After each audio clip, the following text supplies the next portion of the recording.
आषाढ महिना म्हटला की आपल्याला आठवतात त्या कापण्या आणि धपाटे।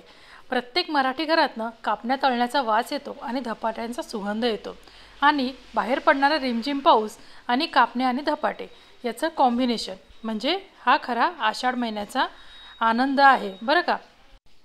एकसारख्या रंगावर तळलेल्या खरपूस आणि खमंग अशा कापण्या आणि त्यावर पसरलेले मस्त तीळ, आहा हा, दिसायला हे किती सुंदर दिसतात बरं। कापण्या तळून झाल्या की आपसुकच पहिली वाटी किंवा प्लेट आपण देवाजवळ ठेवतो, देवाला नैवेद्य दाखवतो आणि कापण्यांची आपली पोरांना खायच्या असल्या तर मग देतो। हीच आहे आपली संस्कृती। कापण्या करण्यासाठी सर्वप्रथम मी 1 वाटी एवढा गूळ घेतलेला आहे, त्यात पाऊण वाटी एवढं पाणी टाकून घ्यायचं आणि गॅसवर मंद आचेवर आपण या गुळाचा फक्त वितळून घ्यायचा आहे।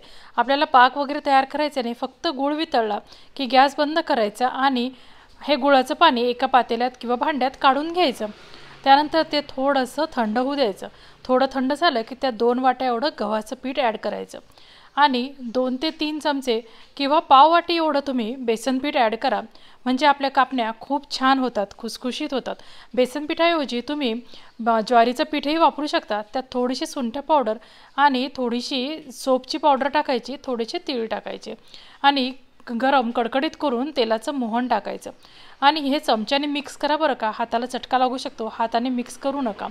हे चमच्याने व्यवस्थित मिक्स करून घ्यायचं आणि नंतर याची छान कणिक मळून घ्यायची, म्हणजे आपण थोडासा घट्टसर असा उंडा मळून घ्यायचा। यात आपल्याला पाण्याची आवश्यकता पडणार नाही, पडली तर थोडं टाका किंवा मग गूळ एखाद वेळी जास्त वितळला गेला तर कणिकही टाकावं लागू शकते, पण तुम्ही जर या प्रमाणात केलं तर तुम्हाला काहीच टाकण्याची आवश्यकता पडणार नाही। तुम्ही बघा आपलं पीठ छान भिजवून झाले, त्याची आपण एक गोल असा लाटी तयार करून घ्यायची आणि पोलपाटावर छान लाटून घ्यायची।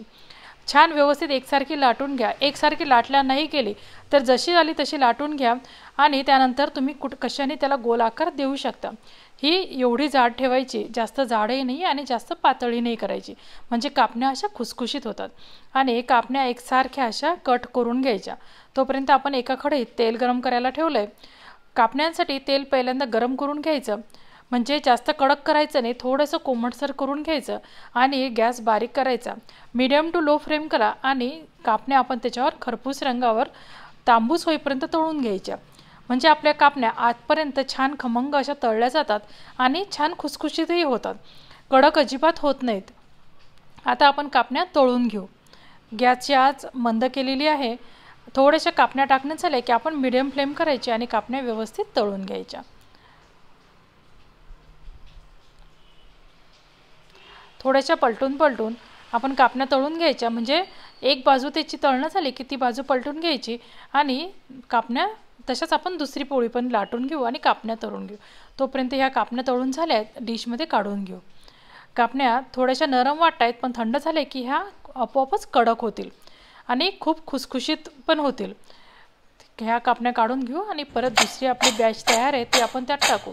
तुम्ही आवाज ऐकू शकता की आपल्या कापण्या किती छान खमंग खुसखुशीत झाल्या। ह्या नक्की ट्राय करून बघा। कमेंट करून कळवा की तुम्हाला आणखी कुठली रेसिपी बघायची आहे आणि आपल्या या रेसिपीला जास्तीत जास्त लाईक आणि सबस्क्राईब करायला विसरू नका। थँक्यू।